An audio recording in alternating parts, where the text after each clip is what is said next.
ಅಂತಾರಾಷ್ಟ್ರೀಯ ಮಾದಕ ದ್ರವ್ಯ ದುರುಪಯೋಗ ಮತ್ತು ಅಕ್ರಮ ಸಾಗಣೆ ವಿರುದ್ಧ ದಿನಾಚರಣೆಯ ಅಂಗವಾಗಿ ನಂದಿಕೂರಿನ ಆಯುಷ್ ಎನ್ವಿರೋಟಿಕ್ ಘಟಕದಲ್ಲಿ ಉಡುಪಿ ಜಿಲ್ಲಾ ಪೊಲೀಸರು ವಿವಿಧ ಠಾಣೆಗಳಲ್ಲಿ ವಶಪಡಿಸಿಕೊಂಡ ಮಾದಕ ದ್ರವ್ಯಗಳನ್ನು ಆಯುಷ್ ಘಟಕದಲ್ಲಿ ಬೆಂಕಿಗೆ ಹಾಕಿ ನಾಶಪಡಿಸಲಾಯಿತು.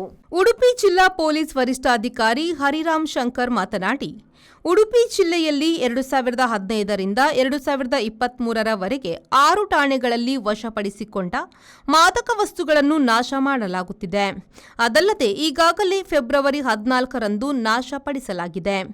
ಇಂದು 3,80,000 ರೂಪಾಯಿ ಅಂದಾಜು ಮೌಲ್ಯದ ಗಾಂಜಾ, ಅಫೀಮು ಮತ್ತು ಎಂಡಿಎಂಎ ನಾಶ ಮಾಡುತ್ತಿದ್ದು, ಮಾನ್ಯ ನ್ಯಾಯಾಲಯ ಆದೇಶದ ಅನುಸಾರ ಮಾದಕ ದ್ರವ್ಯವನ್ನು ವಿಲೇವಾರಿ ಮಾಡುತ್ತಿದ್ದೇವೆ ಎಂದರು.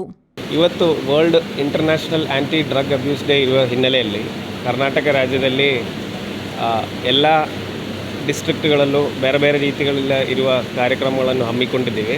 ಅದರಲ್ಲಿ ಉಡುಪಿ ಜಿಲ್ಲೆಯಲ್ಲಿ ಮೊದಲನೇದಾಗಿ ನಾವು ಕಳೆದ ವರ್ಷಗಳಲ್ಲಿ ಆಗಿರುವಂತಹ ಪ್ರಕರಣಗಳಲ್ಲಿ ಸೀಸ್ ಮಾಡಿರುವಂಥ ಡ್ರಗ್ಸನ್ನು ಡಿಸ್ಪೋಸ್ ಮಾಡುವಂತಹ, ಇನ್ಸಿನರೇಟ್ ಮಾಡುವಂಥ ಕಾರ್ಯಕ್ರಮ ಇವತ್ತು ಮಾಡ್ತಾಯಿದ್ದೀವಿ. 2015ರಿಂದ ಹಿಡಿದು 2023 ತನಕ ಇರುವಂತಹ 6 ಪ್ರಕರಣಗಳಲ್ಲಿ ಸೀಸ್ ಆಗಿರುವಂಥ ಡ್ರಗ್ಸನ್ನು ಇವತ್ತು ನಾವು ಡಿಸ್ಪೋಸ್ ಮಾಡ್ತಾಯಿದ್ದೀವಿ. ಇದಕ್ಕೆ ಮುಂಚೆ ಫೆಬ್ರವರಿ 14ಗೆ ಆಲ್ರೆಡಿ ಒಂದು ರೌಂಡ್ ನಾವು ಡಿಸ್ಪೋಸ್ ಮಾಡಿದ್ದೀವಿ. ಇವತ್ತು ಡಿಸ್ಪೋಸ್ ಮಾಡುವಂಥ ಡ್ರಗ್ಸ್ ಸುಮಾರು 3,80,000 ಮೌಲ್ಯ ಬರುವಂತಹ ಗಾಂಜಾ, ಅಫೀಮ್ ಹಾಗೂ MDMA 3 ಕ್ಯಾಟಗರಿಯಲ್ಲಿ ಇರುವಂಥ ಡ್ರಗ್ಸ್ ಇವತ್ತು ನಾವು ಮಾನ್ಯ ನ್ಯಾಯಾಲಯದ ಪರ್ಮಿಷನ್ ತೊಗೊಂಡು ಆ್ಯಂಟಿ ಡ್ರಗ್ಸ್ದು ಏನು ಕಮಿಟಿ ಇದೆ, ಡಿಸ್ಪೋಸಲ್ ಕಮಿಟಿ ಇದೆ, ಪ್ರೊಸೀಜರ್ ಪ್ರಕಾರ ಇವತ್ತು ಡಿಸ್ಪೋಸ್ ಮಾಡ್ತಾಯಿದ್ದೀವಿ. ಇದಲ್ಲದೆ ಇವತ್ತು ಉಡುಪಿ ಜಿಲ್ಲಾ ಪೊಲೀಸ್ ಸುಮಾರು ಕಾರ್ಯಕ್ರಮಗಳನ್ನು ಹಮ್ಮಿಕೊಂಡಿದ್ದೇವೆ.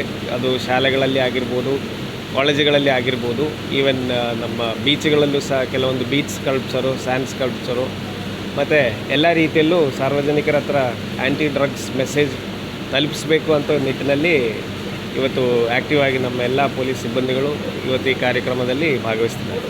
ಈ ಸಂದರ್ಭ ಅಡಿಷನಲ್ ಎಸ್ಪಿ ಪರಮೇಶ್ವರ್ ಹೆಗ್ಡೆ, ಕಾರ್ಕಳದ ಎಎಸ್ಪಿ ಹಾಗೂ ಉಡುಪಿ ಎಸ್ಪಿ, ಕಾಪು ವೃತ್ತ ನಿರೀಕ್ಷಕಿ ಜಯಶ್ರೀ ಮಾಣೆ, ಪಡುಬಿದ್ರಿ ಠಾಣಾಧಿಕಾರಿ ಶಕ್ತಿವೇಲು ಉಪಸ್ಥಿತರಿದ್ದರು. Raviraj, V4 news, Padubidri.